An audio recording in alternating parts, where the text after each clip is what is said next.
আসসালামু আলাইকুম। খুব ছোট ছোট কিছু ফ্রেঞ্চ নট আর কিছু সবুজ সুতা দিয়ে কিছু পাতার মতন দিলেই কিন্তু খুব সুন্দর এরকম একটা কলি ডিজাইন হয়ে যায়। এই ডিজাইনটা খুবই কিউট দেখতে। এটা যে কোনো জামা কিংবা ওড়না কিংবা শাড়ির জমিনে দিলে কিন্তু দারুণ লাগে। আমি ডিজাইনটা করার পর আমার কাছে আসলে এত সুন্দর লাগছিল। ছোট্ট একটা ডিজাইন কিন্তু খুবই কিউট। তো এই ডিজাইনটা করার পর খুব ভালোই লাগছিল দেখতে।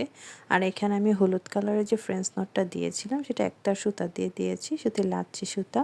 আর সবুজ কালারেরটা ২টা নিয়েছিলাম। এটা অনেকটা আবার সর্ষে ফুলের মতনও লাগে। এটা যে কোনো বড় ডিজাইনের সাথে অ্যাডজাস্ট করে দিলেও কিন্তু দারুণ লাগবে দেখতে। তো আপনাদের কাছে এই ডিজাইনটা কেমন লাগলো অবশ্যই কমেন্ট করে জানাবেন। আর ভালো লাগলে কমেন্ট শেয়ার করতেও ভুলবেন না। আর আমার কাজগুলো যদি ভালো লাগে পেজটার সাথেই থাকবেন।